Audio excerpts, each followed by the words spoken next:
हरिः व्यासाय भवनाशाय श्रीशाय गुणराशये हृद्याय शुद्धविद्याय मध्वाय च नमो नमः। नारायणाय परिपूर्णगुणार्णवाय विश्वोदय स्थितिलयो नियतिप्रदाय ज्ञानप्रदाय विबुधासुरसौख्यदुःखसत्कारणाय वितताय नमो नमस्ते। ಶ್ರೀಗುರುಭ್ಯೋ ನಮಃ. ಹರಿ ಓಂ. ಹಿಂದಿನ ಪಾಠದಲ್ಲಿ ನಾವು ನೋಡಿದಂತೆ ಪಾಂಡವರ ಮತ್ತು ಕೌರವರ ಮತ್ತು ಉಳಿದ ಎಲ್ಲ ರಾಜಕುಮಾರರ ಒಂದು ಅಸ್ತ್ರವಿದ್ಯೆಯ ಪ್ರದರ್ಶನ ಅನ್ನೋದು ಅಲ್ಲಿ ಆಗ್ತಾ ಇತ್ತು. ಕರ್ಣರು ದ್ರೋಣಾಚಾರ್ಯರು ತಾವು ಕಲಿಸಿದಂತಹ ಒಂದು ವಿದ್ಯೆಯ ಸಾರ್ಥಕ್ಯವನ್ನ ಜಗತ್ತಿಗೆ ತೋರಿಸಲಿಕ್ಕೆ ತಮ್ಮ ಎಲ್ಲ ಶಿಷ್ಯರ ಒಂದು ಅಸ್ತ್ರ ವಿದ್ಯೆಯ ಒಂದು ಪ್ರದರ್ಶನವನ್ನ ಅಲ್ಲಿ ಏರ್ಪಾಟ್ ಮಾಡಿರ್ತಾರೆ. ಆ ಸಂದರ್ಭದಲ್ಲಿ ಅನೇಕ ಜನ ತಮ್ಮ ತಮ್ಮ ಅಸ್ತ್ರವಿದ್ಯೆಯನ್ನು ಪ್ರದರ್ಶನ ಮಾಡ್ತಾರೆ. ಆ ಸಂದರ್ಭದಲ್ಲಿ ಅಲ್ಲಿಗೆ ಕರ್ಣ ಬರ್ತಾನೆ. ಕರ್ಣ ಬಂದು ಅರ್ಜುನನಿಗಿಂತ ಒಂದು ಕೈ ಹೆಚ್ಚಿನಷ್ಟು ಅಸ್ತ್ರಗಳ ಪ್ರದರ್ಶನವನ್ನು ಮಾಡ್ತಾನೆ. ಆ ಸಂದರ್ಭದಲ್ಲಿ ಆ ಅರ್ಜುನ ತಾನು ಕರ್ಣನನ್ನು ಯುದ್ಧಕ್ಕೆ ಅಂತ ಕರೀತಾನೆ. ಆವಾಗ ಭೀಮಸೇನ ದೇವರು ಹೇಳ್ತಾರೆ, ಕ್ಷತ್ರಿಯರಿಗೆ ಉಚಿತವಾದಂತಹ ಧರ್ಮ ಅಂತಂದ್ರೆ ಕ್ಷತ್ರಿಯರೊಟ್ಟಿಗೆ ಮಾತ್ರ ಯುದ್ಧ ಮಾಡುವುದು. ಇವನೊಬ್ಬ ಸೂತ, ಹಾಗಾಗಿ ಅವನನ್ನ ಯುದ್ಧಕ್ಕೆ ಕರೆಯೋದು ಸರಿಯಲ್ಲ ಅಂತ ತಿರಸ್ಕಾರ ಮಾಡಿದಾಗ, ಇದನ್ನು ಗಮನಿಸಿದಂತಹ ದುರ್ಯೋಧನ ತಾನೇನ್ ಮಾಡಿದ, ತನ್ನ ಹತ್ತಿರ ಇದ್ದಂತಹ ಒಂದು ಪುಟ್ಟ ರಾಜ್ಯ ಅಂಗರಾಜ್ಯ ಅಂತ, ಆ ಅಂಗರಾಜ್ಯಕ್ಕೆ ಕರ್ಣನನ್ನು ಅಭಿಷೇಕ ಮಾಡಿ ಪಟ್ಟಾಭಿಷಿಕ್ತನನ್ನಾಗಿ ರಾಜನನ್ನಾಗಿ ಮಾಡಿದ. ಅಂದಿನಿಂದಾಗಿ ಕರ್ಣ ಕ್ಷತ್ರಿಯ ಅಂತ ಕರೆಸ್ಕೊಳ್ಳಿಕ್ಕೆ ಶುರು ಮಾಡಿದ ಅಂದಾಗಿ ಇಷ್ಟು ವಿಚಾರ ಆಗಿತ್ತು. ಇಂದಿನಿಂದ 18ನೇ ಅಧ್ಯಾಯದ 42ನೇ ಶ್ಲೋಕ ಪ್ರಾರಂಭ. ಭೀಮಧುರ್ಯೋಧನೌ ತತ್ರ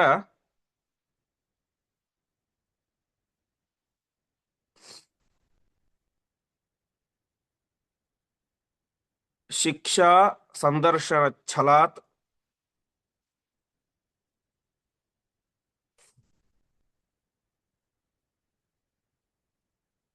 ಸಮಾದಾಯ ಗದೇ ಗುರ್ವಿ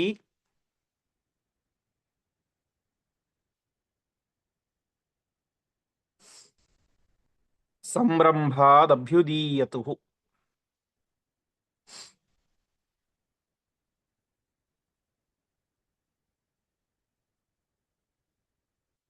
ಪದಚ್ಛೇದ. ಭೀಮದುರ್ಯೋಧನೌ ತತ್ರ ಶಿಕ್ಷಾ ಸಂದರ್ಶನ ಛಲಾತ್ ಸಮಾದಾಯ ಗದೇ ಗುರ್ವ್ಯೌ ಅಥವಾ ಗುರ್ವಿ ಸಂರಂಭಾತ್ ಅಭ್ಯುದೀಯತು. ಹೀಗೆ ಕರ್ಣ ಬಂದ ತನ್ನ ವಿದ್ಯೆಯನ್ನ ಪ್ರದರ್ಶನ ಮಾಡಿದ. ಮುಂದೆ ಮಹಾಘಟಾನುಘಟಿಗಳಾದಂತಹ ಭೀಮ ಮತ್ತು ದುರ್ಯೋಧನ, ಭೀಮಸೇನ ದೇವರು ಮತ್ತು ದುರ್ಯೋಧನರು ಶಿಕ್ಷಾ ಸಂದರ್ಶನ ಛಲಾತ್, ಶಿಕ್ಷಾ ತಾವು ಪಡೆದಂತಹ ಶಿಕ್ಷಣವನ್ನ ತೋರಿಸುವಂತಹ ನೆಪ ಮಾತ್ರ. ಉದ್ದೇಶ ಪರಸ್ಪರ ಒಬ್ಬರನ್ನು ಸೋಲಿಸೋದು. ನೆಪ ಏನು? ಜಗತ್ತಿ ಕಾಣೋದೇನು?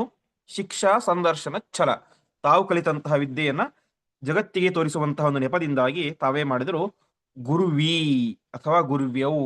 ಗುರು ಅಂದ್ರೆ ದೊಡ್ಡದು ಅಂತ, ಅಂದ್ರೆ ಅತ್ಯಂತ ಭಾರವಾದಂತಹ ದೊಡ್ಡದಾದಂತಹ ತಮ್ಮ ಗದೆಗಳನ್ನು ತೆಗೆದುಕೊಂಡು ಸಂರಂಭಾತ್, ಭಾರೀ ಸಿಟ್ಟು, ಇಬ್ಬರು ಕೂಡ ಪರಸ್ಪರ ಭಾರೀ ಸಿಟ್ಟಿನಿಂದಾಗಿ ಏನ್ ಮಾಡಿದ್ರು, ಅಭ್ಯುದ್ವೀಯತು ಎದುರಿಸಿದ, ಪರಸ್ಪರ ಎದುರಿಗೆ ಆ ಒಂದು ತಾವು ಕಲಿತಂತಹ ಗದಾ ವಿದ್ಯೆಯನ್ನ ಪ್ರದರ್ಶನ ಮಾಡಲಿಕ್ಕೆ ಅಂತ ಅಲ್ಲಿ ನೆರೆದಿದ್ದರು. ಭಾರಿ ಕೋಪ ಇಬ್ಬರಲ್ಲಿ ಇತ್ತು. ಮುಂದೆ ದೇವಾಸುರ ಮನುಷ್ಯಾದಿ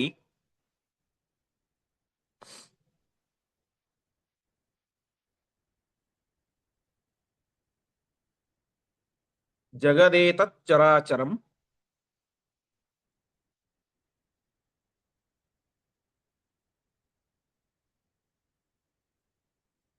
ಸರ್ವಂ ತದಾ ದ್ವಿಧಾಭೂತಂ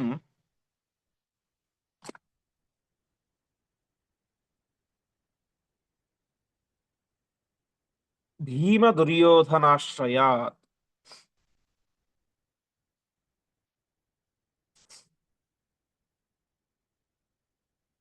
ಪದಚ್ಛೇದ.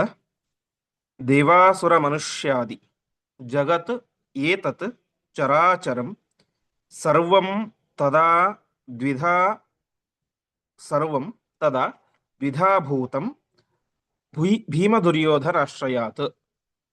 ಈ ಸಂದರ್ಭ ಬರೀ ಭೀಮ ಮತ್ತು ದುರ್ಯೋಧನರಿಗೆ ಮಾತ್ರ ಮೀಸಲಿಡಲಿಲ್ಲ ಅಂತ ಆಚಾರ್ಯ ಹೇಳ್ತಾ ಇದ್ದಾರೆ. ಏನಾಯ್ತು? ದೇವ ಅಸುರ ಮನುಷ್ಯ ಆದಿ ಜಗತ್, ದೇವತೆಗಳು, ಅಸುರರು ಮತ್ತು ಮನುಷ್ಯರು ಮುಂತಾದಂತಹ ಇಡೀ ಜಗತ್, ಚರಾಚರಾತ್ಮಕವಾದಂತಹ ಇಡೀ ಜಗತ್ತೇ ಏನಾಯ್ತು? ಅದು ಸರ್ವಂ ತದಾ ದ್ವಿಧಾಭೂತಂ, ಎರಡು ಪಕ್ಷ ಆಗ್ಬಿಡ್ತು ಅಂತೆ. ಭೀಮ ದುರ್ಯೋಧನಾಶ್ರಯಾತ್, ಒಂದು ಪಕ್ಷ ಭೀಮನ ಕಡೆಗೆ, ಇಡೀ ದೇವತೆಗಳು ಸಜ್ಜನರೆಲ್ಲ ಒಂದು ಪಕ್ಷ ದೇವತೆಗಳ ಕಡೆಗೆ, ಭೀಮಸೇನ ದೇವರ ಕಡೆಗೆ. ಅಸುರರು ತಾಮಸರು ಮುಂತಾದಂತಹ ಎಲ್ಲ ದುಷ್ಟರು ಕೂಡ ದುರ್ಯೋಧನ ಪಕ್ಷ. ಸಾತ್ವಿಕರೆಲ್ಲರೂ ಕೂಡ ಭೀಮಸೇನ ಗೆಲ್ಲಲಿ ಅಂತ, ತಾಮಸರೆಲ್ಲರೂ ಕೂಡ ದುರ್ಯೋಧನ ಗೆಲ್ಲಲಿ ಅಂತ ಒಟ್ಟಿನಲ್ಲಿ ಭೀಮ ಮತ್ತು ದುರ್ಯೋಧನರು ತಮ್ಮ ಗದಾವಿದ್ಯೆಯನ್ನ ಪ್ರದರ್ಶನ ಮಾಡಲಿಕ್ಕೆ ಅಂತ ಸಿದ್ಧರಾದ್ರೆ ಚರಾಚರಾತ್ಮಕವಾದಂತಹ ಇಡೀ ಜಗತ್ತು, ಚರಾಚರಾತ್ಮಕವಾದ ಜಗತ್ತು ಅಂತಂದ್ರೆ ಮನುಷ್ಯರು, ದೇವತೆಗಳು, ಅಸುರರು ಇವರ ಒಂದು ಭಾಗ. ಇನ್ನು ಚಲನೆ ಆಗದೇ ಇರುವಂತಹ ಮರಗಳು, ಪೊದೆಗಳು ಮತ್ತು ಚಿಕ್ಕ ಚಿಕ್ಕ ಸಸಿಗಳು, ಅವುಗಳಲ್ಲೂ ಜೀವ ಇರುತ್ತೆ. ಕೆಲವೊಂದು ಸಾತ್ವಿಕ ಇರ್ತವೆ, ಕೆಲವೊಂದು ತಾಮಸ ಇರ್ತವೆ. ಅವುಗಳು ಕೂಡ ಕೆಲವೊಂದಿಷ್ಟು ಸಾತ್ವಿಕವಾದಂತಹ ಜೀವಗಳು ಭೀಮ ಗೆಲ್ಲಲಿ ಅಂತ, ತಾಮಸವಾದಂತಹ ಜೀವಗಳು ದುರ್ಯೋಧನ ಗೆಲ್ಲಲಿ ಅಂತ. ಈ ರೀತಿಯಾಗಿ ಭೀಮ ಮತ್ತು ದುರ್ಯೋಧನರು ಪ್ರದರ್ಶನ ಮಾಡಲಿಕ್ಕೆ ಅಂತ ನಿಂತುಕೊಂಡ್ರೆ ಇಡೀ ಚರಾಚರಾತ್ಮಕವಾದಂತಹ ಜಗತ್ತೇನೆ ಏನಾಯ್ತು? ಎರಡು ಭಾಗ ಆಗ್ಬಿಡ್ತು. ಮುಂದೆ ದೇವಾಹ ದೇವಾನುಕೂಲಾಶ್ಚ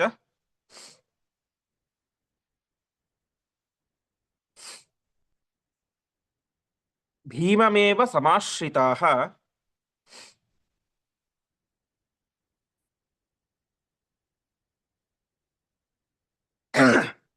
ಅಸುರಾಃ ಆಸುರಾಶ್ಚೈವ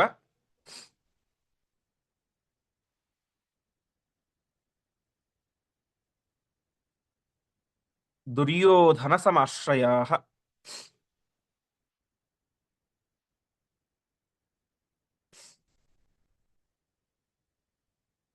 ದ್ವಿಧಾ ಭೂತಾಃ ಮನುಷ್ಯಾಶ್ಚ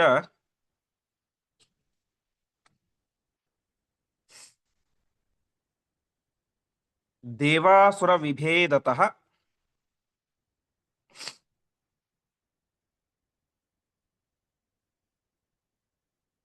ಜಯ ಭೀಮ ಮಹಾಬಾಹೋ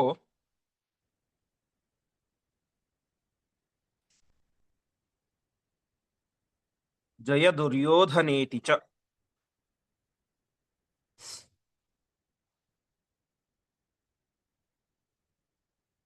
ಪದಚ್ಛೇದ. ದೇವಾಃ ದೇವಾನುಕೂಲಾಃ ಚ ಭೀಮಂ ಏವ ಸಮಾಶ್ರಿತಾಃ ಅಸುರಾಃ ಆಸುರಾಃ ಚ ಏವ ದುರ್ಯೋಧನ ಸಮಾಶ್ರಯಾಃ ದ್ವಿಧಾ ಭೂತಾಃ ಮನುಷ್ಯಾಃ ಚ ದೇವಾಸುರ ವಿಭೇದತಃ ಜಯ ಭೀಮ ಮಹಾಬಾಹೋ ಜಯ ದುರ್ಯೋಧನ ಇತಿ ಚ. ಯಾರ್ಯಾರು ಯಾರ ಪಕ್ಷ ಹಿಡಿದುಕೊಂಡು ಇನ್ನೊಂದ್ಸಲ ಹೇಳ್ತಾ ಇದ್ದಾರೆ. ದೇವಾಹ ದೇವಾನುಕೂಲ, ದೇವತೆಗಳು ಮತ್ತು ದೇವತೆಗಳ ಅನುಕೂಲರಾದವರು. ಅನುಕೂಲ ಅಂದ್ರೆ ದೇವತೆಗಳ ಪರವಾದವರು, ದೇವತೆಗಳ ಸ್ವಭಾವವುಳ್ಳವರು, ಸಾತ್ವಿಕರು ಅಂತ ಅರ್ಥ. ಅವರೆಲ್ಲರೂ ಕೂಡ ಭೀಮಮೇವ ಸಮಾಶ್ರಿತಾಹ, ಭೀಮಸೇನ ದೇವರ ಪಕ್ಷ ಹಿಡಿದುಕೊಂಡ್ರುವಂತೆ. ಅಸುರಾಹ ಅಸುರರು ಮತ್ತು ಆಸುರಾಹ ಅಂದ್ರೆ ಅಸುರ ಸ್ವಭಾವದವರು, ತಾಮಸರು, ಅವರೆಲ್ಲರೂ ಕೂಡ ದುರ್ಯೋಧನ ಸಮಾಶ್ರಯ, ದುರ್ಯೋಧನ ಪಕ್ಷವನ್ನು ಹಿಡಿದುಕೊಂಡ್ರು. ಅಂದ್ರೆ ಒಟ್ಟಿನಲ್ಲಿ ದೇವತೆಗಳು ಎಲ್ಲವನ್ನು ಕಾಣುವಂತ ಸಾಮರ್ಥ್ಯ ಇರುತ್ತೆ ಅವರಿಗೆ. ಆಕಾಶದಲ್ಲಿ ಇದ್ದುಕೊಂಡು ಎಲ್ಲವನ್ನು ಕಾಣ್ತಾ ಇರ್ತಾರೆ. ಇನ್ನು ಅಸುರರಿಗೂ ಎಲ್ಲವನ್ನು ಕಾಣುವಂತ ಸಾಮರ್ಥ್ಯ ಇರುತ್ತೆ. ಮತ್ತು ಅಲ್ಲಿ ಇದ್ದಂತಹ ಎಲ್ಲ ಸಾತ್ವಿಕರು ಮತ್ತು ಎಲ್ಲ ತಾಮಸರು, ಅವರೆಲ್ಲರೂ ಕೂಡ ಸಾತ್ವಿಕರು ಭೀಮನ ಪಕ್ಷ, ತಾಮಸರೆಲ್ಲರೂ ಕೂಡ ದುರ್ಯೋಧನದ ಪಕ್ಷ. ಹೀಗೆ ದ್ವಿಧಾಭೂತಾಹ ಮನುಷ್ಯಾಶ್ಚ, ಎಲ್ಲ ಮನುಷ್ಯರು ಕೂಡ ಏನಾದ್ರು ದೇವಾಸುರ ವಿಭೇದತಃ, ದೇವತೆಗಳು ಮತ್ತು ಅಸುರರು ಎನ್ನುವಂತ ವಿಭಾಗ. ಅರ್ಥಾತ್ ದೇವತೆಗಳು ಅಂದ್ರೆ ಸಾತ್ವಿಕರು, ಸಾತ್ವಿಕ ಮನುಷ್ಯರು. ಅಸುರರು ಅಂತಾರೆ ಅಸುರರು ಪ್ಲಸ್ ತಾಮಸ ಮನುಷ್ಯರು. ಹೀಗೆ ದೇವಾಸುರ ವಿಭೇದತಃ ಮನುಷ್ಯರು ಕೂಡ ಎರಡು ಗುಂಪುಗಳಾಗಿ ಬಿಟ್ರು, ಸಾತ್ವಿಕ ಗುಂಪೊಂದು, ತಾಮಸ ಗುಂಪೊಂದು. ಹೀಗೆ ಸಾತ್ವಿಕರು ದೇವತೆಗಳೆಲ್ಲರೂ ಕೂಡ ಏನಂತ ಹೇಳ್ತಾ ಇದ್ರು? ಜಯ ಭೀಮ ಮಹಾಬಾಹು, ಮಹಾಬಾಹುಶಾಲಿಯಾದಂತಹ ಭೀಮ ನೀನು ಗೆಲ್ಲಬೇಕು, ಭೀಮಸೇನಿಗೆ ಜಯವಾಗಲಿ ಜಯವಾಗಲಿ ಅಂತ ಜೈಕಾರಗಳನ್ನು ಹಾಕ್ತಾ ಇದ್ರು. ತಾಮಸರು ದೈತ್ಯರೆಲ್ಲರೂ ಕೂಡ ಸಹಜವಾಗಿ ಜಯ ದುರ್ಯೋಧನೇತಿ ಚ, ದುರ್ಯೋಧನನಿಗೆ ಜಯವಾಗಲಿ, ದುರ್ಯೋಧನ ಗೆಲ್ಲಲಿ ಅಂತ ದುರ್ಯೋಧನನಿಗೆ ಜೈಕಾರವನ್ನು ಹಾಕ್ತಾ ಇದ್ರು. ಹೀಗೆ ಅರ್ಜುನ, ಕರ್ಣ ಮುಂತಾದಂಥವರು ತಮ್ಮ ವಿದ್ಯೆಯನ್ನು ಪ್ರದರ್ಶನ ಮಾಡೋಕೆ ಸಹಜವಾಗಿ ಚಪ್ಪಾಳೆ ತಟ್ಟೋದು ಅಷ್ಟೇ ಆಗ್ತಾ ಇತ್ತು, ಅಥವಾ ಯಾರೊಬ್ರು ಅರ್ಜುನನಿಗೆ ಜಯಕಾರವನ್ನು ಹಾಕ್ತಾ ಇದ್ರು ಅಂತ ಅನ್ಕೊಳ್ಳಿ. ಆದರೆ ಭೀಮಸೇನ ಮತ್ತು ದುರ್ಯೋಧನ ಯುದ್ಧ ಮಾಡಬೇಕಾದ್ರೆ, ತಮ್ಮ ಪ್ರದರ್ಶನ ಮಾಡಬೇಕಾದ್ರೆ ಇಡೀ ಜಗತ್ತು ಎರಡು ಭಾಗ ಆಗ್ಬಿಡುತ್ತು. ಒಂದು ದುರ್ಯೋಧನ ಪಕ್ಷ, ಒಂದು ವಾಯುದೇವರ ಪಕ್ಷ, ಭೀಮಸೇನ ದೇವರ ಪಕ್ಷ. ಭೀಮಸೇನ ದೇವರು ಜೀವೋತ್ತಮರಾದಂತಹ ವಾಯುದೇವರು, ದುರ್ಯೋಧನ ಜೀವ ಅಧಮ, ಅತ್ಯಂತ ಕೆಳಮಟ್ಟದ ಜೀವ, ಅಧಮ ಜೀವವಾದಂತಹ ಕಲಿ. ಹೀಗೆ ಆ ಒಂದು ಪರಿಣಾಮ ಜಗತ್ತಿನ ಮೇಲೆ ಯಾವ ರೀತಿ ಬೀರುತ್ತು ಅಂತಂದ್ರೆ, ಜೀವೋತ್ತಮರಾದಂತಹ ವಾಯುದೇವರ ಪಕ್ಷವನ್ನು ಎಲ್ಲ ಸಾತ್ವಿಕರು ಹಿಡಿದುಕೊಂಡು, ಜೀವ ಅಧಮ ಜೀವನಾದಂತಹ ಒಂದು ದುರ್ಯೋಧನ ಪಕ್ಷವನ್ನ ಎಲ್ಲ ತಾಮಸರು ಕೂಡ ಹಿಡಿದುಕೊಂಡು, ಹೀಗೆ ಅವರಿಬ್ಬರ ಆ ತಮ್ಮ ಕೌಶಲ್ಯದ ಪ್ರದರ್ಶನ ಇಡೀ ಜಗತ್ತಿನ ಮೇಲೆ ಪರಿಣಾಮವನ್ನ ಬೀರಿತು. ಮುಂದೆ ಹುಂಕಾರಾಂಶ್ಚೈವ ಫಟ್ಕಾರಾನ್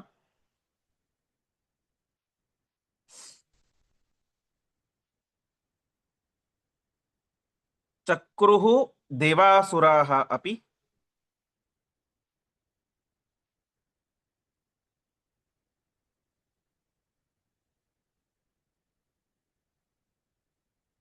ದೃಷ್ಟ್ವಾ ಜಗತ್ ಸುಸಂರಬ್ಧಂ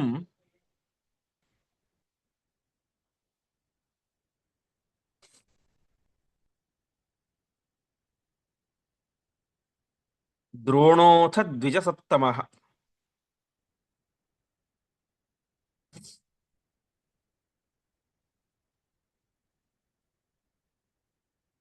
ನೇದಂ ಜಗದ್ವಿನಶ್ಯೇತ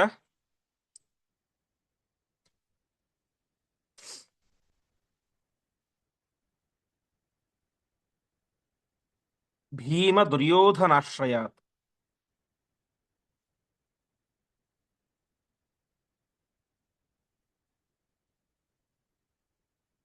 ಇತಿ ಪುತ್ರೇಣ ತೌ ವೀರೌ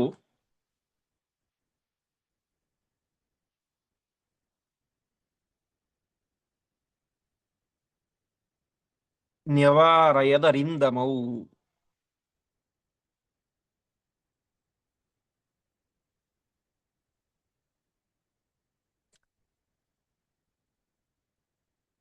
ಪದಚ್ಛೇದ. ಹುಂಕಾರಾನ್ ಚ ಏವ ಫಟ್ಕಾರಾನ್ ಚಕ್ರುಃ ದೇವಾಸುರಾಃ ಅಪಿ ದೃಷ್ಟ್ವಾ ಜಗತ್ ಸುಸಂರಬ್ಧಂ ದ್ರೋಣಃ ಅಥ ದ್ವಿಜಸತ್ತಮಃ ನ ಇದಂ ಜಗತ್ ವಿನಶ್ಯೇತ ಭೀಮ ದುರ್ಯೋಧನಾಶ್ರಯಾತ್ ಇತಿ ಪುತ್ರೇಣ ತೌ ವೀರೌ ನ್ಯವಾರಯತ್ ಅರಿಂದಮೌ. ಎಲ್ಲರೂ ಕೂಡ ಭಾರಿ ಭಾರಿ ಜೈಕಾರವನ್ನು ಹಾಕ್ತಾ ಇದ್ದಾರೆ. ಹುಂಕಾರಾಂಶ ಫಟ್ಕಾರನ, ಹುಂಕಾರ ಫಟ್ಕಾರ ಅಂದ್ರೆ ಭೇಷ್, ಹಾ ಹೂ ಅಂತ ನೈವೇದ್ಯನೋ ಒಂದು ರೀತಿ ಉತ್ಸಾಹವನ್ನು ಪ್ರೋತ್ಸಾಹವನ್ನು ಕೊಡ್ತಾರೆ ಕ್ರೀಡೆಯಲ್ಲಿ ಅಥವಾ ಇನ್ಯಾವುದೋ ಗಲಾಟೆಯಲ್ಲಿ. ಆ ರೀತಿಯಾಗಿ ದೇವತೆಗಳಾಗಲಿ, ದೈತ್ಯರಾಗಲಿ, ಸಾತ್ವಿಕ ಮನುಷ್ಯರಾಗಲಿ, ತಾಮಸ ಮನುಷ್ಯರಾಗಲಿ ಎಲ್ಲರೂ ಕೂಡ ಜೋರಾಗಿ ಜೈಕಾರಗಳನ್ನು ಹಾಕ್ತಾ ಇದ್ದಾರೆ. ಭೇಷ್, ಹಾ ಹೂ ಅಂತ, ಗೆಲ್ಲು, ಹಾ ಹೊಡಿ ಹೊಡಿ ಅಂತ. ಈ ರೀತಿಯಾಗಿ ಹುಂಕಾರ ಫಟ್ಕಾರ, ಫಟ್ಕಾರ ಅಂದ್ರೆ ಒಂದು ಅದೇ ರೀತಿಯಾಗಿ ಶಬ್ದ, ಭೇಷ್, ಹಾಗೆ ಹೀಗೆ ಅಂತ. ಹೀಗೆ ಹುಂಕಾರಗಳನ್ನ, ಫಟ್ಕಾರಗಳನ್ನ, ಜೋರಾಗಿ ಗರ್ಜನೆಯನ್ನ ಎಲ್ಲರೂ ಕೂಡ ಮಾಡ್ತಾ ಇದ್ದಾರೆ. ದೇವಾಸುರಾಹ ಇದನ್ನು ನೋಡಿ ದ್ರೋಣರು ಗಮನಿಸ್ತಾರೆ ಅಂತೆ. ಗುರುಗಳು ತಾವು ಆ ಒಂದು ಪ್ರದರ್ಶನದ ಮಹಾ ಒಂದು ನೇತಾರರು, ಅವಿಭಾಜ್ಯ ಅಂಗವಾದಂಥವರು, ದ್ವಿಜಸತ್ತಮಃ ಶ್ರೇಷ್ಠ ಬ್ರಾಹ್ಮಣರಾದಂತಹ ದ್ರೋಣಾಚಾರ್ಯರು ಜಗತ್ತನ್ನು ನೋಡ್ತಾರೆ. ಭೀಮ ದುರ್ಯೋಧನರಿಗೋಸ್ಕರ ಇಡೀ ಜಗತ್ತು ಒಂದು ರೀತಿಯಾಗಿ ತಲ್ಲಣವಾಗಿ ಬಿಟ್ಟಿದೆ. ಏನಾಗುತ್ತೋ ಏನೋ ಅಂತ ಎಲ್ಲರೂ ಕೂಡ ಒಂದು ರೀತಿಯ ಉದ್ವೇಗದಿಂದ ಕಾಯ್ತಾ ಇದ್ದಾರೆ. ಜೋರಾಗಿ ಜೈಕಾರಗಳನ್ನು ಹಾಕ್ತಾ ಇದ್ದಾರೆ, ಫಟ್ಕಾರಗಳನ್ನ ಮಾಡ್ತಾ ಇದ್ದಾರೆ. ದೃಷ್ಟ್ವಾ ಜಗತ್ ಸುಸಂರಬ್ಧಂ, ಒಂದು ರೀತಿಯಾದಂತಹ ತೀವ್ರವಾದಂತಹ ಉದ್ವೇಗ ಇಡೀ ಜಗತ್ತನ್ನ ಆವರಿಸಿ ಬಿಟ್ಟಿದೆ. ಕೊನೆಗೆ ದೇವತೆಗಳಿಗೂ ಆವರಿಸಿ ಬಿಟ್ಟಿದೆ ಆ ಒಂದು ಉದ್ವೇಗ. ಅದಕ್ಕೆ ಅವರು ಯೋಚನೆ ಮಾಡ್ತಾರೆ, ಇದು ಇದೇ ರೀತಿಯಾಗಿ ಮುಂದುವರೆದರೆ ಗದಾ ಯುದ್ಧ ಅದು ಬರೀ ಭೀಮ ದುರ್ಯೋಧನ ಮಧ್ಯೆ ನಡೆಯೋದಿಲ್ಲ. ಇಡೀ ಜಗತ್ತಿನ ಸಾತ್ವಿಕ ಮತ್ತು ತಾಮಸರ ಮಧ್ಯೆ ಒಂದು ರೀತಿಯಾದ ಯುದ್ಧ ಪ್ರಾರಂಭವಾಗಿ ಜಗತ್ ವಿನಶ್ಯೇತ, ಇಡೀ ಜಗತ್ತೇ ನಾಶವಾಗುವಂತ ಸಂದರ್ಭ ಬರಬಹುದು ಅಂತ ದ್ವಿಜಸತ್ತಮರಾದಂತಹ ಶ್ರೇಷ್ಠ ಬ್ರಾಹ್ಮಣರಾದಂತಹ ಪ್ರತಿನಿತ್ಯ ಇಡೀ ಜಗತ್ತಿಗೆ ಒಳ್ಳೆಯದಾಗಲಿ ಎಂಬುದಾಗಿ ಬಯಸುವಂತಹ ಬ್ರಾಹ್ಮಣರಾದಂತಹ ದ್ರೋಣಾಚಾರ್ಯರು ಆಲೋಚನೆಯನ್ನ ಮಾಡ್ತಾರೆ ಅಂತೆ. ಆಲೋಚನೆಯನ್ನು ಮಾಡಿ ಅವರೇನ್ ಮಾಡ್ತಾರೆ, ತಮ್ಮ ಮಗನಾದಂತಹ ಇತಿಪುತ್ರೇಣ, ತಮ್ಮ ಮಗನಾದಂತಹ ಅಶ್ವತ್ಥಾಮಾಚಾರ್ಯರನ್ನು ಕರೆದು ಹೇಳ್ತಾರೆ, ಇವರಿಬ್ಬರನ್ನ ನಿಲ್ಲಿಸು, ಇವರಿಬ್ಬರ ಮಧ್ಯೆ ಯುದ್ಧವಾಗದೇ ಇರುವಂತೆ ತಡೆ ಎಂಬುದಾಗಿ ಹೇಳ್ತಾರೆ. ಈ ರೀತಿಯಾಗಿ ಹೇಳಿದಾಗ ಆ ಅಶ್ವತ್ಥಾಮಾಚಾರ್ಯರು ವೀರವು ಮಹಾಪರಾಕ್ರಮಿಗಳಾದಂತಹ ಅರಿಂದಮವು, ಅರಿಂದಮ ಅಂತಂದ್ರೆ ಅರಿ ಅಂದ್ರೆ ಶತ್ರುಗಳು, ಅವರನ್ನ ದಮ ಅಂದ್ರೆ ನಾಶ ಮಾಡುವಂತಹ ಸಾಮರ್ಥ್ಯ ಇರುವಂತವರು, ಶತ್ರು ಸಂಹಾರಕರಾದಂತಹ ಮಹಾಪರಾಕ್ರಮಿಗಳಾದಂತಹ ಆ ಭೀಮ ಮತ್ತು ದುರ್ಯೋಧನರನ್ನ ಅಶ್ವತ್ಥಾಮಾಚಾರ್ಯರು ಬಂದು ತಡೆದು ನಿಲ್ಲಿಸಿದರು. ಆ ಮೂಲಕ ದ್ರೋಣಾಚಾರ್ಯರು ಇಡೀ ಜಗತ್ತೇ ನಾಶವಾಗುವಂತಹ ಒಂದು ಪ್ರಸಂಗವನ್ನು ತಡೆದು ನಿಲ್ಲಿಸಿದರು. ದ್ರೋಣಾಚಾರ್ಯ ದೃಷ್ಟಿಕೋನ ಯಾವ ರೀತಿ ಇತ್ತು ಗಮನಿಸಬೇಕು. ಸುಮ್ಮನೆ ಅವರು ಕೂಡ ಏನೋ ಒಂದು ನಮ್ಮ ಶಿಷ್ಯರು ಅದಂತ ಅವರು ಅದನ್ನು ಆ ಪ್ರದರ್ಶನವನ್ನು ಎಂಜಾಯ್ ಮಾಡ್ತಾ ನಿಂತ್ಕೊಳ್ಳಿಲ್ಲ ಉಳಿದವರ ರೀತಿಯಲ್ಲಿ. ಈ ಒಂದು ಪ್ರದರ್ಶನದಿಂದಾಗಿ ಜಗತ್ತಿಗೆ ಯಾವುದೇ ರೀತಿಯಾದ ತೊಂದರೆ ಆಗಬಾರದು ಎಂಬಂತಹ ಹಿತದೃಷ್ಟಿಯಿಂದಾಗಿ ತನ್ನ ಮಕ್ಕಳಾದಂತಹ ಅಶ್ವತ್ಥಾಮಾಚಾರ್ಯರ ಮೂಲಕ ಆ ಒಂದು ಪ್ರದರ್ಶನವನ್ನೇ ಅಲ್ಲಿಗೆ ನಿಲ್ಲಿಸಿ ಬಿಟ್ಟರು. ಮುಂದೆ ಸ್ವಕೀಯಾಯಾಮ್ ಸ್ವಕೀಯಾಯಾಮ್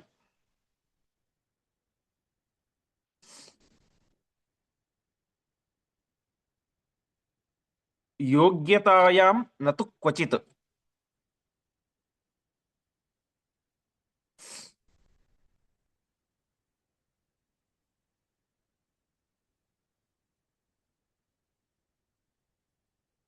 ಯುವಯೋಃ ಸಮ ಇತ್ಯುಕ್ತ್ವಾ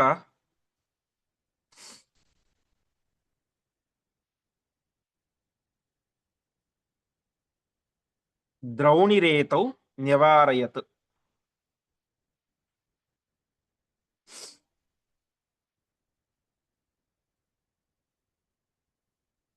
ಪದಚ್ಛೇದ ಸ್ವಕೀಯಾಯಾಮ್ ಸ್ವಕೀಯಾಯಾಮ್ ಯೋಗ್ಯತಾಯಾಂ ನ ತು ಕ್ವಚಿತ್ ಯುವಯೋಃ ಸಮಃ ಇತಿ ಉಕ್ತ್ವಾ ದ್ರೌಣಿಃ ಏತೌ ನ್ಯವಾರಯತ್.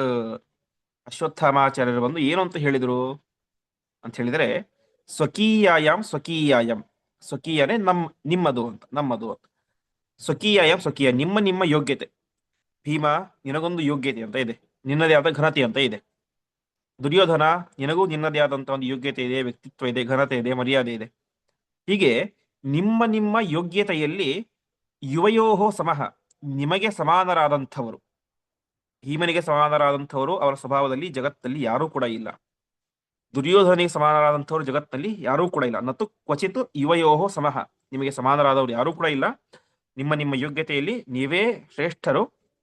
ಹಾಗಾಗಿ ಈ ಪ್ರದರ್ಶನ ನಿದರ್ಶನ ಏನು ಬೇಡ, ನೀವೇ ಶ್ರೇಷ್ಠರು ಎಂಬುದಾಗಿ ಹೇಳಿ ದ್ರೌಣಿಹಿ ಏತೋ ನಿವಾರಯಿತು, ದ್ರೋಣಾಚಾರ್ಯರ ಮಗನಾದಂತಹ ಅಶ್ವತ್ಥಾಮಾಚಾರ್ಯರು ಅವರಿಬ್ಬರನ್ನ ನಿವಾರಯಿತು, ನಿಲ್ಲಿಸಿದರು ಅಂತ. ಮೇಲ್ನೋಟದ ದೃಷ್ಟಿಕೋನ ಹೇಗಿರುತ್ತೆ, ನಿಮ್ಮ ನಿಮ್ಮ ಯೋಗ್ಯತೆ, ನಿಮ್ಮ ನಿಮ್ಮ ಸಾಮರ್ಥ್ಯ ಬೇರೆನೇ ಇದೆ, ನಿಮಗೆ ಸಮಾನರಾದವರು ಯಾರು ಕೂಡ ಇಲ್ಲ ಅಂತ ಮೇಲ್ನೋಟಕ್ಕೆ ಅನ್ಸುತ್ತೆ. ಆದರೆ ನಿಜವಾದಂತಹ ಆಂತರ್ಯ ಏನಿತ್ತು ಅಂತಂದ್ರೆ, ಭೀಮ ವಾಯುದೇವರ ಅವತಾರ, ಸಾಕ್ಷಾತ್ ವಾಯುದೇವರು. ವಾಯುದೇವರು ಅಂದ್ರೆ ಜೀವೋತ್ತಮರು. ಭೀಮಸೇನ ದೇವರಿಗೆ ಸಮಾನರಾದವರು ಯಾರೂ ಕೂಡ ಇಲ್ಲ ಜೀವರಲ್ಲಿ, ಅವರ ಯೋಗ್ಯತೆಯಲ್ಲಿ. ಇನ್ನು ದುರ್ಯೋಧನ ಸಾಕ್ಷಾತ್ ಕಲಿ, ಅವನ ಯೋಗ್ಯತೆ ಅತ್ಯಂತ ಕೆಳಗಿನ ಹಂತದ ಯೋಗ್ಯತೆ, ಅವನಷ್ಟು ಅಧಮ ಜೀವ ಇನ್ನೊಬ್ಬ ಇಲ್ಲ ಎಂಬುದಾಗಿ ಆ ರೀತಿಯ ಒಂದು ಧ್ವನಿ ಅಲ್ಲಿ ವ್ಯಕ್ತವಾಗ್ತಾ ಇದೆ ಎಂಬುದಾಗಿ ವ್ಯಾಖ್ಯಾನಕಾರರು ಹೇಳ್ತಾರೆ. ಒಟ್ಟಿನಲ್ಲಿ ಈ ರೀತಿಯಾದಂತಹ ಮಾತನ್ನು ಹೇಳಿ, ನಿಮಗೆ ಸಮಾನರಾದವರು ಯಾರೂ ಕೂಡ ಇಲ್ಲ, ಹಾಗಾಗಿ ನಿಮ್ಮ ಪ್ರದರ್ಶನದ ಅವಶ್ಯಕತೆ ಇಲ್ಲ ಎಂಬುದಾಗಿ ತಡೆದು ನಿಲ್ಲಿಸಿದರು ಅಶ್ವತ್ಥಾಮಾಚಾರ್ಯರು. ಹೀಗೆ ಅವರಿಬ್ಬರ ಪ್ರದರ್ಶನ ಅಲ್ಲಿಗೆ ನಿಂತಿತು. ಮುಂದೆ ದ್ರೋಣಾಜ್ಞೆಯ ವಾರಿತೌತೌ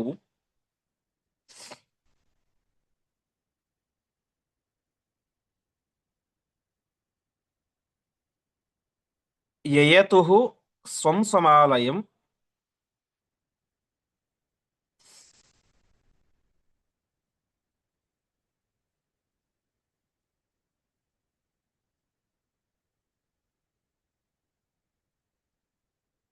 ಸುರಾಸುರಾನ್ ಸುಸಂರಬ್ಧಾನ್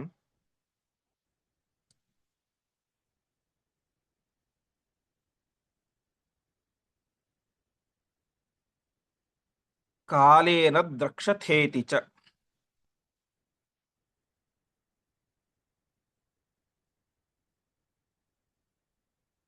ಬ್ರಹ್ಮ ನಿವಾರ್ಯ ಸಸುರಃ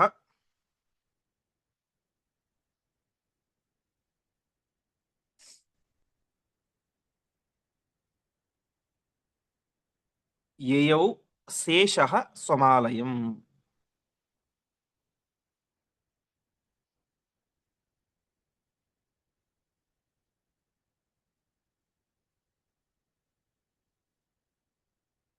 ಪದಚ್ಛೇದ. ದ್ರೋಣಾಜ್ಞೆಯ ವಾರಿತೌ ತೌ ಯಯತುಃ ಸ್ವಂ ಸ್ವಮಾಲಯಂ ಸುರಾಸುರಾನ್ ಸುಸಂರಬ್ಧಾನ್ ಕಾಲೇನ ದ್ರಕ್ಷಥ ಇತಿ ಚ. ಬ್ರಹ್ಮ ನಿವಾರ್ಯ ಸಸುರಃ ಯಯೌ ಶೇಷಃ ಸ್ವಂ ಆಲಯಂ. ಹೀಗೆ ದ್ರೋಣಾಚಾರ್ಯರ ಆಜ್ಞೆಯಂತೆ ಅಶ್ವತ್ಥಾಮ ಅವರನ್ನ ತಡೆದ. ವಾರಿತೌ ತೌ ತಡೆದಾಗ ಅವರಿಬ್ಬರು ಏನ್ ಮಾಡಿದ್ರು? ಸ್ವಂ ಸ್ವಮಾಲಯಂ ಯಯೇತುಹು. ಸ್ವಮ್ಮನೆ ತಮ್ಮ ತಮ್ಮ ತಮ್ಮ ಆಲಯಕ್ಕೆ ಮನೆಗೆ ಅವರಿಬ್ಬರು ಕೂಡ ಹೋಗಿಬಿಟ್ರು. ಸರಿ, ಅಲ್ಲಿದ್ದಂತಹ ಜನರಿಗೆ ಗೊತ್ತಾಯಿತು ದ್ರೋಣಾಚಾರ್ಯ ಬೇಡ ಅಂತ ಹೇಳಿದ್ರು, ಹೋಗ್ಬಿಟ್ರು ಅಂತ. ದೇವತೆಗಳು ಏನ್ ಮಾಡಿದ್ರು ಅಂತಂದ್ರೆ ಬ್ರಹ್ಮದೇವರು ಹೇಳಿದ್ರಂತೆ. ಪಾಪ ದೇವತೆಗಳೆಲ್ಲ ಭಾರಿ ಕುತೂಹಲದಿಂದ ಕಾಯ್ತಾ ಇದ್ರು. ಆಗ ಬ್ರಹ್ಮದೇವರು ಹೇಳ್ತಾರೆ, ಸುಸಂರಬ್ಧಾನ್, ಅವರಿಗೆ ಭಾರಿ ಕುತೂಹಲ ಇತ್ತು. ಅವರನ್ನ ಬ್ರಹ್ಮದೇವರು ಹೇಳ್ತಾರೆ, ಕಾಲೇನ ದ್ರಕ್ಷತ, ನೀವೇನೋ ಚಿಂತೆ ಮಾಡಬೇಡಿ, ಕಾಲಿನ ಮುಂದ್ ಸ್ವಲ್ಪ ದಿವಸ ಬಿಟ್ಟು ಇನ್ನು ಸ್ವಲ್ಪ ಸಮಯದಲ್ಲಿ ಯುದ್ಧ ಆಗುತ್ತೆ, ಅವರಿಬ್ಬರ ಮಧ್ಯದಲ್ಲಿ ಯುದ್ಧ ಆಗುತ್ತೆ, ಆವಾಗ ಅದನ್ನ ನೋಡುವಿರಂತೆ ಎಂಬುದಾಗಿ ಅವರು ಹೇಳ್ತಾರೆ. ಈ ರೀತಿಯಾಗಿ ಬ್ರಹ್ಮದೇವರು ಅವರೆಲ್ಲರನ್ನು ಕೂಡ ನಿವಾರ್ಯ ತಡೆದು ಏನ್ ಮಾಡಿದರು? ಶೇಷಃ, ಶೇಷಃ ಅಲ್ಲ ಶೇಷಃ, ಶೇಷಃ ಅಂತಂದ್ರೆ ಈಶನೊಂದಿಗೆ ಸೇರಿಕೊಂಡು, ರುದ್ರದೇವರೊಂದಿಗೆ ಸೇರಿಕೊಂಡು ಮತ್ತು ಎಲ್ಲ ದೇವತೆಗಳೊಂದಿಗೆ ಸೇರಿಕೊಂಡು, ಸಸುರಃ ಎಲ್ಲ ದೇವತೆಗಳೊಂದಿಗೆ ಸೇರಿಕೊಂಡು, ಸ್ವಮಾಲಯಂ ಯಯೋ ತನ್ನ ಮನೆಗೆ, ತಮ್ಮ ತಮ್ಮ ಲೋಕಕ್ಕೆ ಎಲ್ಲರೂ ಕೂಡ ಹೊರಟಾರೆ. ಹೀಗೆ ಎಲ್ಲ ದೇವತೆಗಳು ಮತ್ತು ಅಸುರರು ಎಲ್ಲರೂ ಕೂಡ ಯುದ್ಧವನ್ನು ನೋಡ್ಬೇಕು ಅಂತ ಕಾತುರದಿಂದಾಗಿ ಕಾಯ್ತಾ ಇದ್ರು. ಬ್ರಹ್ಮ ಅವರೆಲ್ಲರಿಗೂ ತಿಳಿಸಿ, ಮುಂದೆ ಸ್ವಲ್ಪ ಸಮಯ ಆದ ನಂತರ ಅರ್ಥ, ಮುಂದೆ ಕುರುಕ್ಷೇತ್ರ ಯುದ್ಧ ಅಂತ ಅರ್ಥ, ಇವರಿಬ್ಬರ ಮಧ್ಯದಲ್ಲಿ ಯುದ್ಧ ಪ್ರಾರಂಭ ನಡೆಯುತ್ತೆ, ಆವಾಗ ನೀವು ಅದನ್ನು ನೋಡುವಿರಂತೆ ಎಂಬುದಾಗಿ ತಿಳಿಸಿದ. ಹೀಗೆ ಎಲ್ಲ ದೇವತೆಗಳೊಂದಿಗೆ ಮತ್ತು ರುದ್ರದೇವರೊಂದಿಗೆ ಸೇರಿಕೊಂಡು ತಮ್ಮ ತಮ್ಮ ಲೋಕಕ್ಕೆ ಎಲ್ಲ ದೇವತೆಗಳು ಅಸುರರೆಲ್ಲರೂ ಕೂಡ ತೆರಳಿದರು. ಮುಂದೆ ಕರ್ಣಂ ಹಸ್ತೆ ಪ್ರಗೃಹ್ಯೈವ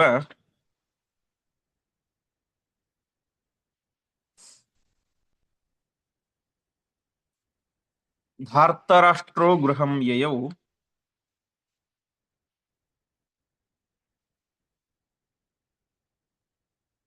ಪಾರ್ಥಂ ಹಸ್ತೆ ಪ್ರಗೃಹ್ಯೈವ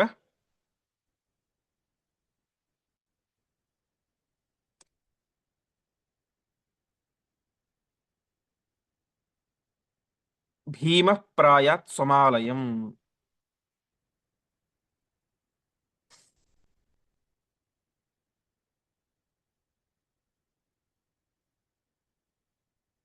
ಪಾರ್ಥೇನ ಕರ್ಣೋ ಹಂತವ್ಯಃ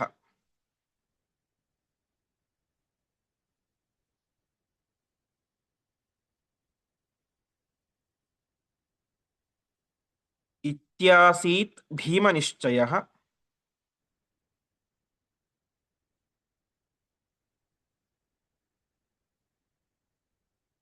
ವೈಪರೀತ್ಯೇನ ತಸ್ಯಾಸೀತ್.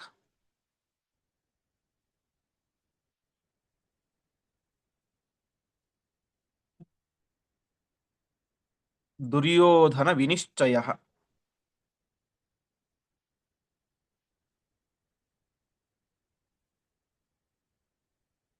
ತದರ್ಥಂ ನೀತಿಮತುಲಾಂ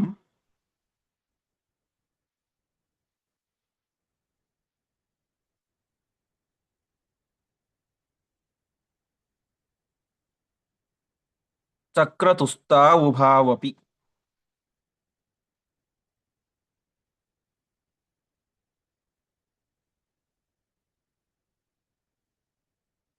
ಪದಚ್ಛೇದ. ಕರ್ಣಂ ಹಸ್ತೆ ಪ್ರಗೃಹ್ಯ ಏವ ಧಾರ್ತರಾಷ್ಟ್ರಃ ಗೃಹಂ ಯಯೌ ಪಾರ್ಥಂ ಹಸ್ತೆ ಪ್ರಗೃಹ್ಯ ಏವ ಭೀಮಃ ಪ್ರಾಯಾತ್ ಸ್ವಮಾಲಯ ಸ್ವಂ ಆಲಯಂ ಪಾರ್ಥೇನ ಕರ್ಣಃ ಹಂತವ್ಯಃ ಇತಿ ಆಸೀತ್ ಭೀಮನಿಶ್ಚಯಃ ವೈಪರೀತ್ಯೇನ ತಸ್ಯ ಆಸೀತ್ ದುರ್ಯೋಧನ ವಿನಿಶ್ಚಯಃ ತದರ್ಥಂ ನೀತಿಂ ಅತುಲಾಂ ಚಕ್ರತುಃ ತೌ ಉಭೌ ಅಪಿ. ತಮ್ಮ ತಮ್ಮ ಮನೆಗೆ ದೇವತೆಗಳೆಲ್ಲ ಹೋದರು. ಭೀಮ ದುರ್ಯೋಧನರು ತಮ್ಮ ತಮ್ಮ ಮನೆಗೆ ಹೊರಟರು. ಹೇಗೆ ಹೊರಟರು ಅಂತಂದ್ರೆ, ಕರ್ಣಂ ಹಸ್ತೆ ಪ್ರಗೃಹ್ಯ ಧಾರ್ತರಾಷ್ಟ್ರ, ಧೃತರಾಷ್ಟ್ರನ ಮಗನಾದಂತಹ ಧಾರ್ತರಾಷ್ಟ್ರ ದುರ್ಯೋಧನ ತನ್ನ ಕೈಯಲ್ಲಿ ಕರ್ಣನ ಕೈಯನ್ನು ಹಿಡಿದುಕೊಂಡು ತನ್ನ ಮನೆಗೆ ಹೋದ ಅಂತೆ. ಕರ್ಣನ ಕೈನ ಹಿಡಿದುಕೊಂಡು ತಾನು ತನ್ನ ಮನೆಗೆ ಹೋದ. ಸೇನೆಯವರು ಹೇಗೆ ಹೋದರು? ಪಾರ್ಥಂ ಹಸ್ತೆ, ಅರ್ಜುನನ ಕೈಯನ್ನು ಹಿಡಿದುಕೊಂಡು ತಮ್ಮ ಮನೆಗೆ ಹೊರಟರು. ಆ ರೀತಿ ಯಾಕೆ ಹೊರಟರು ಅಂತಂದ್ರೆ ಅದಕ್ಕೆ ಹೇಳ್ತಾ ಇದ್ದಾರೆ, ಪಾರ್ಥೇನ ಕರ್ಣೋ ಹಂತವ್ಯ ಇತ್ಯಾಸೀತ್ ಭೀಮ ನಿಶ್ಚಯ. ಭೀಮಸೇನ ದೇವರ ಸಂಕಲ್ಪ ಏನಿತ್ತು ಅಂತಂದ್ರೆ, ಪಾರ್ಥೇನ ಕರ್ಣ ಹಂತವ್ಯ, ಅರ್ಜುನನ ಮೂಲಕ ಕರ್ಣನನ್ನ ಹಂತವ್ಯ ಸಾಯಿಸಬೇಕು ಅಂತ ಭೀಮಸೇನ ದೇವರ ನಿಶ್ಚಯ ಇತ್ತು. ವೈಪರೀತ್ಯನ ತಸ್ಯಾಸೀತ್, ಅದಕ್ಕೆ ವಿಪರೀತವಾಗಿ ದುರ್ಯೋಧನನ ನಿಶ್ಚಯ ಇತ್ತು. ವಿಪರೀತವಾಗಿ ಅಂತಂದ್ರೆ ಕರ್ಣನ ಮೂಲಕ ಅರ್ಜುನನನ್ನ ಸಾಯಿಸಬೇಕು ಅಂತ. ತದರ್ಥಂ ನೀತಿಮತುಲಾಂ, ಅರ್ಜುನನ ಕೈಯಲ್ಲಿ ಕರ್ಣನನ್ನ ಕೊಲ್ಲಿಸಬೇಕು ಅಂತ ಭೀಮಸೇನ ದೇವರು, ಕರ್ಣನ ಕೈಯಲ್ಲಿ ಅರ್ಜುನನನ್ನ ಕೊಲ್ಲಿಸಬೇಕು ಅಂತ ದುರ್ಯೋಧನ, ಇಬ್ಬರೂ ಕೂಡ ತಮ್ಮ ಕಾರ್ಯಗಳನ್ನು ಸಾಧಿಸಲಿಕ್ಕೆ ಅತುಲಾಂ ನೀತಿ, ವಿಚಿತ್ರವಾದಂತಹ ಒಂದು ಯೋಜನೆಗಳನ್ನ, ನೀತಿಗಳನ್ನ, ಉಪಾಯಗಳನ್ನ ತಾವು ಉಭೌ ಚಕ್ರತುಹು, ಅವರಿಬ್ಬರಿಗೂ ಕೂಡ ಭೀಮಸೇನ ಮತ್ತು ದುರ್ಯೋಧನ ಇಬ್ಬರು ಕೂಡ ತಮ್ಮದೇ ಆದಂತಹ ಒಂದು ನೀತಿಗಳನ್ನ, ಉಪಾಯಗಳನ್ನ ಮಾಡ್ತಾ ಇದ್ರು. ಹೀಗೆ ದುರ್ಯೋಧನ ಕರ್ಣನ ಕೈಯನ್ನು ಹಿಡಿದುಕೊಂಡು ತನ್ನ ಮನೆಗೆ ಹೊರಟ, ಅರ್ಜುನನ ಕೈಯನ್ನು ಹಿಡಿದುಕೊಂಡು ಭೀಮಸೇನ ದೇವರು ತಮ್ಮ ಮನೆಗೆ ಹೊರಟರು. ಅವರಿಬ್ಬರ ಉದ್ದೇಶ ಏನು? ಕರ್ಣನ ಮೂಲಕ ಅರ್ಜುನನನ್ನು ಕೊಲ್ಲಿಸಬೇಕು ಅಂತ ದುರ್ಯೋಧನದ್ದಾದರೆ, ಅದೇ ಅರ್ಜುನನ ಮೂಲಕ ಕರ್ಣನನ್ನು ಕೊಲ್ಲಿಸಬೇಕು ಅನ್ನೋದು ಭೀಮಸೇನ ದೇವರ ನಿಶ್ಚಯ. ಈ ರೀತಿಯಾಗಿ ಕರ್ಣ ಯಾವಾಗ ಆ ಒಂದು ಪ್ರದರ್ಶನ ರಂಗಕ್ಕೆ ಕಾಲಿಟ್ಟನೋ ಅಂದು ಪ್ರಾರಂಭವಾಯಿತು ಈ ಒಂದು ಒಬ್ಬರಿಂದ ಒಬ್ಬರನ್ನು ಕೊಲ್ಲಿಸಬೇಕು ಅನ್ನುವಂತಹ ನಿಶ್ಚಯ. ಅದು ನಿರಂತರವಾಗಿ ಮತ್ತೆ ಮುಂದುವರಿಯಿತು ಎಂಬುದಾಗಿ ತಿಳಿಸ್ತಾ ಇದ್ದಾರೆ. ಹೀಗೆ ಒಂದು ರೀತಿಯಲ್ಲಿ ಒಳಗಿಂದ ದ್ವೇಷ ಯಾವಾಗಲೂ ಇತ್ತು ದುರ್ಯೋಧನನಿಗೆ. ಆದ್ರೆ ಯಾವಾಗ ಕರ್ಣ ಅಲ್ಲಿಗೆ ಬಂದನೋ ಅದು ಇನ್ನಷ್ಟು ಜಾಗೃತವಾಗಿ ಬೆಳೆದು ಅರ್ಜುನನನ್ನ ಕೊಲ್ಲಲಿಕ್ಕೆ ಅತ್ಯಂತ ಸಮರ್ಥರಾದಂತಹ, ಯೋಗ್ಯರಾದಂತಹ ವ್ಯಕ್ತಿ ಅಂತಂದ್ರೆ ಕರ್ಣ ಎನ್ನುವಂತಹ ಭಾವನೆ ಮೂಡಿ ಆ ಕರ್ಣನಿಗೆ ವಿಶಿಷ್ಟವಾದಂತಹ ಒಂದು ಪ್ರೋತ್ಸಾಹವನ್ನ, ಸತ್ಕಾರವನ್ನ ಮಾಡಲಿಕ್ಕೆ ದುರ್ಯೋಧನ ಪ್ರಾರಂಭ ಮಾಡಿದ. ಎಲ್ಲಿಯವರೆಗೆ ಅಂದ್ರೆ ಒಂದು ರಾಜ್ಯವನ್ನೇ ಅವನಿಗೆ ಕೊಟ್ಟು ಅವನಿಗೆ ಪಟ್ಟಾಭಿಷೇಕ ಮಾಡುವಷ್ಟು ಒಂದು ಸ್ನೇಹವನ್ನ ಅವನ ಮೇಲೆ ತೋರಿಸ್ತಾ ಇದ್ದಾನೆ. ಹೀಗೆ ಮತ್ತೆ ಮುಂದೆ ಆ ವಿಚಾರಗಳು ಮುಂದುವರಿತವೆ. ಆ ವಿಚಾರವನ್ನ ಮತ್ತೆ ನಾಳೆಯ ಪಾಠದಲ್ಲಿ ನೋಡೋಣ ಎಂಬುದಾಗಿ ಹೇಳ್ತಾ ಇಂದಿನ ಪಾಠವನ್ನ ಶ್ರೀಕೃಷ್ಣಾರ್ಪಣಮಸ್ತು.